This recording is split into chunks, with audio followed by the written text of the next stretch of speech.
blessed be beautiful soul. My name's Samantha if you've never met me before, and this is my second channel. My main is Samantha Solaris. So this is all about my garden, and I wanted to show you today a little tour of my winter garden. It is my favorite weather. Winter, windy but sunny. It's so lovely, and you're gonna have to just excuse the loud wind noise, but I wanted to share with you what my winter garden looks like. Oh, and Bear's with me too at the moment. I have indoor cats, so when they come outside they freak out. So he's joining us on our tour. I want to start by showing you the reason why I actually wanted to film this video, and that is my Dutch irises have just come into bloom literally this morning. So I have one here and then one which is just starting to open up, so by this afternoon it will be up as well. Bear decided to join as well, but I've never ever grown irises, so it may seem, I don't know, normal to some people, but this is very exciting for me because I've never ever had irises before. So I guess we should start in this garden. These are my salvia, so every year I cut it right back to the very like stump here, and it reshoots like magic. I have a grevillea here. I can't remember what this one was called, the shade, but some more flowers. So after it flowers, you sort of cut it back to about here, but I gave this baby a really hard prune not that long ago, so you can see all this like gorgeous, you know, new greenery. But the rest of this garden is exciting because I have foxgloves and goras, lots of things that are going to just be blooming like crazy in the springtime. So there's stocks up the back, a little nasturtium, and lots of weeds, as you can see. Excuse me, Bear. Stop! I'm trying to show everyone the garden, you silly goose. Now, something that's very exciting that's been happening lately is I've just got my very first paper daisies coming through, so I cannot wait to share that with you as they're fully in bloom, because I've got many plants all throughout my garden that very soon are going to be blooming. And this big one here, there's two of them obviously, they're Mexican marigolds, and I actually cut them back to the point where there was not a single leaf. They were just all sticky stump, and this is how big it has regrown. So I like to say that I need to humble her. And I already know I have to like sort of trim here because it's getting too big and overtaking the garden again. And the magic of plants and persevering with your garden is that you get, you can sort of see right there, that is little babies that have come from seed from this throughout the last couple of years. So it's literally growing everywhere. I'm going to have to take them out and put them in pots. So that's the magic of the garden, is a lot of it self seeds as well. So we started over there. Now we are heading over to the front of my studio, and right here we have all of my Icelandic poppies. Now it's really windy, and unfortunately some of them have sort of snapped or bent over because we don't often get this much wind, but they are so beautiful, the blooms. They only last for a few days, but I keep them for my spirit dolls as well. And you can see here I have foxgloves all through this garden. Look at this big one here. So very soon there's going to be beautiful foxglove spikes, and I really need to do a little bit more. Obviously there's weeds everywhere. That's the common denominator through all my gardens at the moment, but I do have one of my favorite pansies, but the nasturtium has taken over. So unfortunately this baby is going to have to get repotted because it is huge and taking over the garden. This is one nasturtium plant and it just went mental. Look at this little boy. Hey buddy.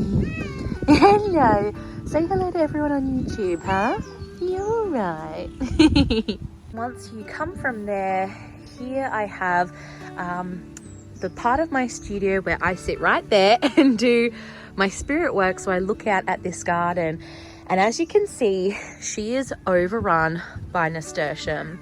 I've said it before in a video on my main channel that this whole garden filled with the nasturtium came from one plant right here. A couple of years ago, I had one nasturtium, and because you can sort of see here, after they flower, they seed, these dry up, and a year later, every single seed, and as you can see, there's lots of flowers, every single seed turns into a plant. So I had hundreds of little seedlings I had to repot, take out. Like you can even see there, see all the seeds? So they'll all drop and create more nasturtiums next year. The only reason that I'm letting them sort of stay in this garden is because of the bees. I really had to weed and get rid of a lot of old plants because I'd sort of let my garden go so much. And the bee food, all the pollen went because I had no more flowers. So I'm just happy to keep them here to allow the bees to soak up as much nectar as they need to. But there are also foxglove, stocks, my really big Mamagora. So this is a beautiful plant that gets lots of wispy tendrils. What is so crazy is that they are littered now all throughout my lawn. So from, again, this one plant, I now have babies everywhere. You can see them here. They're growing all the way along. And then look at this, all throughout my lawn, those little purple spots. They are Gora plants that have seeded from my gardens. Look at them all. So again, I'm going to have to go and dig these up and put them in pots so I can save them. I have to save a lizard because Bear wants to eat it. Come on, buddy. We're not eating lizards today. No, no, no. So that brings us over to the front bit of my garden. I have my yarrow. And again, the self-seeding, it's so awesome. There's another little yarrow plant here. And last year I had calendula here, and this has come up from the seeds. So very exciting to see that you can get, you know, generations of plants just from having one plant in the ground. Here is a Flanders poppy, so it'll have the beautiful red with the black, the remembrance poppy for Anzac Day. And I have a blueberry plant that was not really loving life where I had her, but since I've moved it, there's a heap of new growth coming through, which is really exciting. Now to show you my main garden here. So you guys would have seen on my main channel, I had a cauldron, like fire pit here, and I moved it and changed it into a garden bed because I wanted to look out of my window and see flowers, a sea of flowers, if you will. And so I've picked mainly cottage plants and things that are pollinating and will be bee and butterfly food. I'm obviously not going to go into every single flower and plant that is here because I kind of repeat foxglove stocks. But one of the newbies that has just started flowering is my cornflower. So this is the first one, very exciting. And the snapdragons are also giant snapdragons, so there's one there. So these are all going to add height to the garden, so it's not all just like really small. It's just that it's still winter, and once spring comes along, it's going to burst into color. And that brings us to the big garden. And the first thing I want to show you, please don't mind the weeds. I had a poinsettia problem and there's lots of little seeds everywhere, but my lily of the valley. So exciting that this is here. Makes my heart so happy. The little fairy bells. You can see it's so tiny at the moment, but the thing is, this section gets shade all year round, this like section of my fence. And so I wanted to have plants that are flowering but also love the shade. So I thought lily of the valley would be perfect because it kind of clumps and it can like take over this little corner of the yard, which is really exciting. I went a bit crazy and cut back. This was my Geraldton wax, and I had a bit of a spat attack at it and cut off all the limbs. It poked me in the eye, but it is reshooting, so there's lots of signs of life coming through. And I've got my little wards, and I do plan on having kind of the whole tree covered in dangling crystals and charms, because it does block off and is the threshold into the back of our house. So I want to make sure we're keeping that intention, that it's nice and safe. Now this nasturtium is running a bit of a leg here, so she's thriving. But I have heliotropes, more goras, look at the bright petunia here. And I'm very excited because my stalks are actually just starting. You can see the little flowers right there. And it's such a like nostalgic plant for me. So off the back here, you can see I have my big medicinal rosemary bush. I feel like it's a big protector and guardian because it's near the fence. Then I have the lavenders, and they're starting to flower, which is so exciting. They're like the most beautiful lavenders.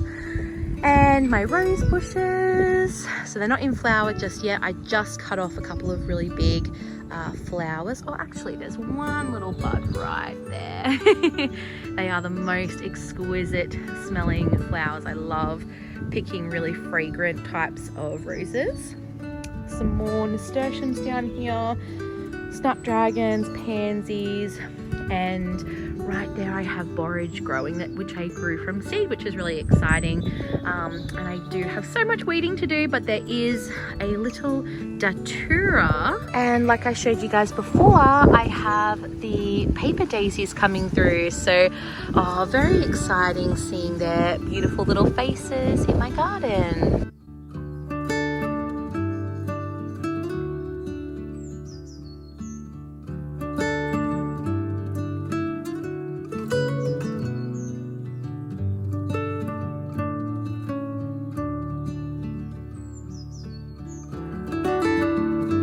Snow peas have gone crazy. There is so many of them all throughout here, but the bloody poor things, this wind is just not being their friend. We actually came out this morning and it was fully flat, so hopefully they will keep keeping on. I actually have to extend it because they're getting so tall. Last thing I want to show you is my elder tree. So she's very slowly getting bigger, and I cannot wait for her to take up this entire section of the front of my house. So I feel really protected having the elder hold space for us in our front yard. Also, I want to be able to harvest the elderflowers and the elderberries. So let's go inside.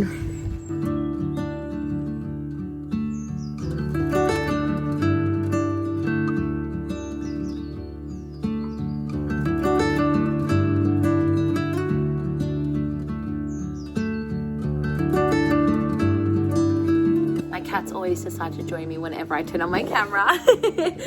Thank you so much for watching. And Garden Solaris, like this channel, what I am wanting to film here is literally just a little slice of my garden with you, I guess. And I hope that these videos are just like a peaceful moment. I really love turning on videos that are just like calming, and that's what I hope that, you know, this channel can be, just sharing my love of plants and gardening. And maybe that might inspire you to garden, or you might have similar plants to me. I don't know, I just hope that this space is really like soothing for you. And yeah, I can't wait. Oh, and also I was going to say, I really wanted to share here quite authentically and not edit like crazy. It's really cool just to literally be able to like turn on my camera. And I mean, this video obviously I had heaps, but I just want to be able to turn on my camera and be like, here are my foxgloves, like here are they're in bloom, here you go, have a look at them. You know, I don't want to have to like always do really big edited YouTube videos. It's really cool to just like be able to film like a 2-minute video on a certain flower and upload it, because gardening is just, I don't know, there's something about gardening that's so therapeutic.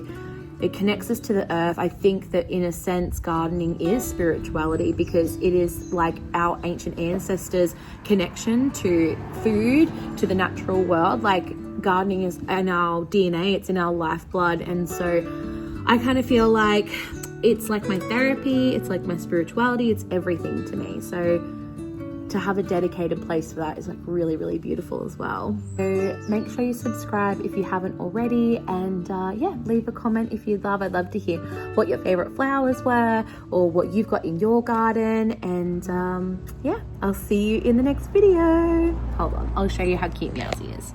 Mimi. All right, see you in the next video.